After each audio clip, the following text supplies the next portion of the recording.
Yo, welcome back to the channel, everybody. It is your boy TouchTone DSG in the building, and today is a very special video for me because I've been planning on doing this for a long time, and let me tell you, I do not regret it one freaking bit.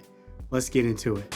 So you clicked on this video because of the thumbnail and what it said, and I stand by that 1000%, and I'll tell you why here in a second. First, I want to lay out what we're going to be talking about today. So first, we'll be talking about why did I upgrade? When did I notice I needed to upgrade? What made me pick these monitors? What justified it? The build quality, the technical aspects, the pros, the cons, who is this for, and my conclusion, and would I recommend them? So to jump these off, what I'm talking about is the Ex Machina Pulsar MkIIs, and these monitors sound fantastic. I've never heard anything like these in my life. When I sit down to do music now, I so look forward to it like a kid in a candy store every time. It is absolutely nuts and absolutely polarizing how good these monitors sound on everything. Side note, they are a little bit bigger than I thought. That's what she said. They are much bigger than my previous monitors, which leads me into why do I need to upgrade?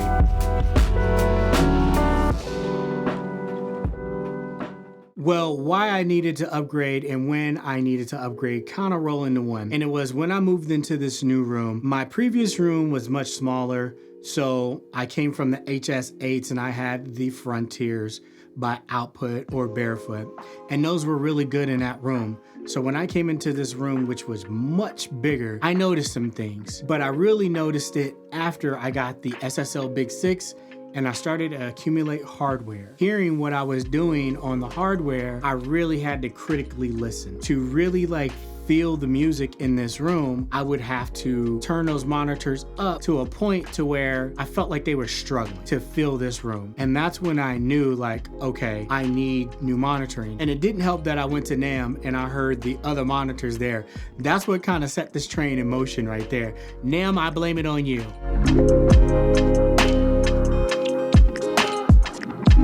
So what made me pick the Ex Machinas? Well, there's a lot to it, and I'll be frank with you. It was the quality of the sound. When I say I went out on a limb for these, the guy that is the rep and that makes these for Ex Machina, I seen his interview with Mitch Gallagher, and if you know, Mitch Gallagher knows his stuff, but Mitch Gallagher was even stumped. Actually, here he is. The second problem is that ports have turbulence and chuffing. And by doing so, you're creating turbulence and destruction of your wavefront.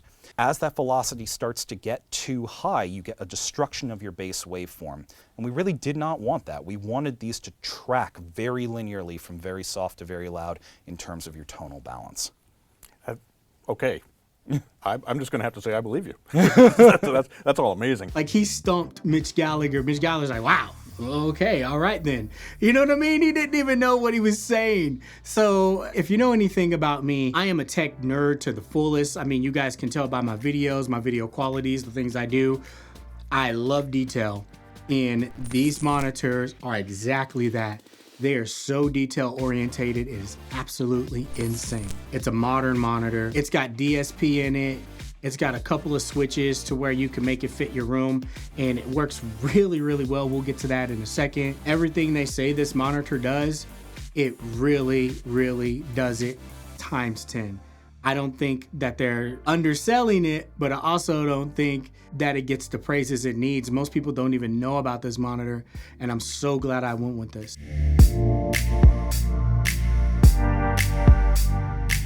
So when I first got these out of the box, it was very apparent to me how high-end these were. I mean, just getting them out of the box and then taking a look at them, I was like, holy crap, what did I get myself into? I picked them up and I brought it next to my Frontiers, and look, the Frontiers were great monitors, don't get me wrong, but they are like little toys compared to this thing.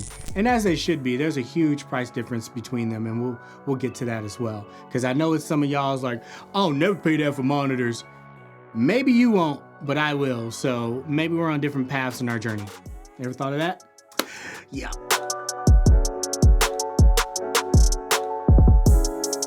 When I hooked them up, I got a fun story about that. So I hooked them up and I put them on my desk here. And it was not apparent to me how heavy these things were. I think they're like 51 pounds a piece. So put them on the desk, and my first impressions when I turned them on was holy shit. Wow. And keep in mind, I hadn't done anything with the DSP, no calibration from SonarWorks, like nothing. I still haven't done that. These sound phenomenal. It's like the sound is developing in front of your face, and music's not coming at you, but it's like you're in the music. So one thing I notice about these monitors is the freaking reverbs. Like the reverbs that other engineers use, you can really hear like the rooms, the details. I know some of y'all are using that Dr. Reality Pro or the DI Pro from Plug-in Alliance, because one thing about these monitors is the sweet spot is incredible, but the staging, oh my God. And keep in mind, I heard the focals, I heard the Augsburgers, I heard the PMCs and the ATCs. These, I don't want to say they're in a league of their own, because I feel like I'd be capping if I did that, and I want to be honest here. But they kind of do stand on their own in a couple of senses. The detail, the transients, oh my God, the transients are super fast and everything comes at you at once. And I'm pretty sure that's the coaxial design. I'm not as scientific as the guy that makes them. You can watch their videos on Ex Machina and Sweetwater. He's gonna say a bunch of stuff when they are playing, the music's not coming at you. It's like it's there around you. So when you're making moves, it is very apparent where you're moving it. You're not just panning things from left to right. It's like the panning goes like this. And so you can go deep into your mix. And then if you know how to do things with like your attack and your release with your compression, you can really make things move in the mix and sit in a mix the way you want to. The other thing is ear fatigue. The first day I got them, they got here at 9:30 in the morning.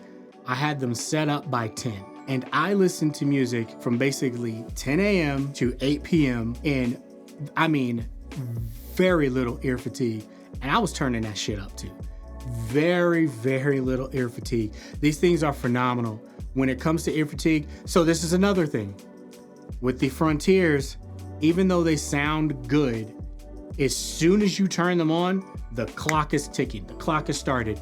Your ear fatigue is on and popping. And you can really, like hearing these now, knowing what these really sound like, you can hear the distortion. And I don't want to say lesser monitors, but let's be real, that's what they are. You can hear the distortion and then how that really plays on your ear. Like I can mix on these all day long now and without blasting them. And that's another thing. I know I keep talking, but that is another thing. You can turn this down to low levels and you can still hear everything all at the same time, mind you, all at the same amplitude and all with the same detail, even the low end. That's incredible to me. These are truly, truly the best monitors I've ever had. And these are truly like some pro level Ex Machina type shit. The other thing I want to talk about when it comes to these, the bass. Yo. Okay, so funny story about that. I put these monitors on my desk. I didn't know what I was getting myself into. The bass response is so low, so deep, and you can just, I mean, really hear it down to 30 hertz. I know a lot of monitors say that, but these actually do that. Like you can hear everything. It shook my desk apart. I'm not even joking. And this is a Buso audio desk, and this is one of their flagship desks. I got this Studio XL. It shook my desk apart because of the bass, and I had these on the ISO pucks as well. So I had to put this stuff back together, and that's when I realized, like, I cannot keep these on the desk. Word to the wise, do not put these on the desk. I had to end up getting some stands for these. I was thinking about it. I was gonna go cheap with stands, but I don't think you go cheap with stands when you pay close to $10,000 for monitors. What I did is I got the stands by Sound Anchor, the DJ2s or whatever. And let me tell you, the monitors sounded good on their own, but with those Sound Anchor stands, man, they are on a completely different level. Like, there is no vibrating, no resonance of the room, even with that bass. It made the stereo imaging even wider. I felt like the details are even more detailed. Like, I'm learning in my audio journey here. No sense of mine like a super expert, but I do consider myself a pro. I know what the hell I'm doing. The part that I'm learning is you put quality with quality. Do not mix crap with quality. That's what I didn't want to do, especially with these, and I'm so glad I didn't. Those stands are freaking heavy. Like, holy crap, they're heavy, but they're completely worth it, solid steel, and they just make these monitors sound amazing.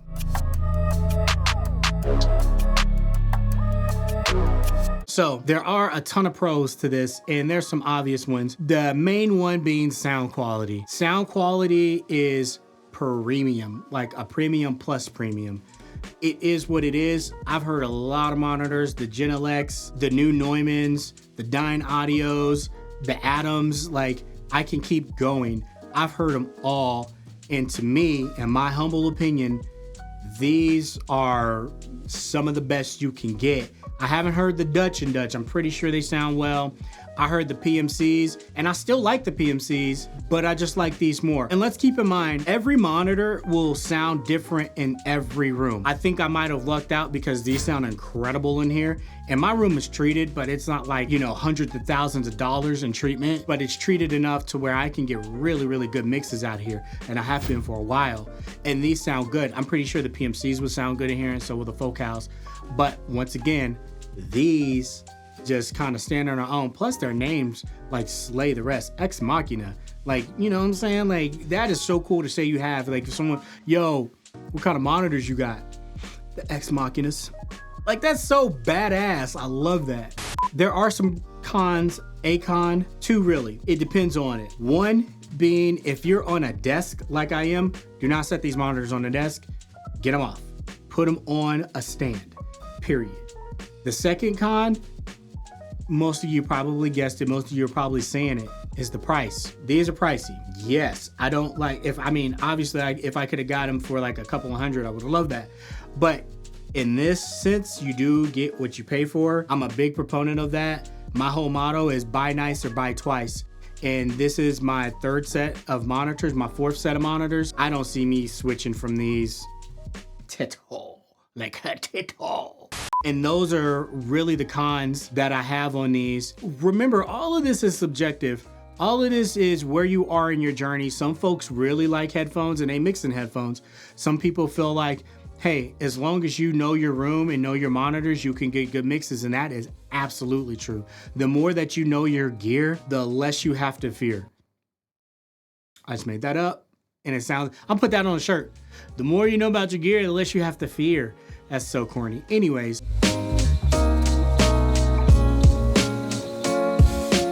Would I recommend these? Absolutely, I'd recommend these. Of course, I'd recommend these, but if it's in your budget to do so, if it's not, then it's not. I don't know, it's as far as like lower end monitors, I don't even want to call them that. It sounds so pretentious, but less expensive monitors. I mean, the Frontiers were great, but once again, you turn them on, start that clock, that ear fatigue is happening. So that is something to keep in mind. But if you are serious about mixing, serious about mastering, and just even serious about sound, and you want that like me, and you can afford that, it's in your budget, of course, do it. But if it's not, man, there's plenty of other choices, and I'm not even gonna get into that because we'd be here for a whole freaking other video. I don't know, what do you guys think? Let me know in the comments. I know y'all gonna kill me on the price, and that's okay, I fully expect that. But really, let me know what you think about monitors. I feel like monitors and converters are the two most important parts to any studio. I appreciate you guys tuning in. Make sure you subscribe to the channel. I got more coming. The next video, I'm thinking about doing a studio tour because I keep getting asked to do that. So make sure you guys stay tuned. TBR, baby, thoughts become reality. I'm out this. Peace.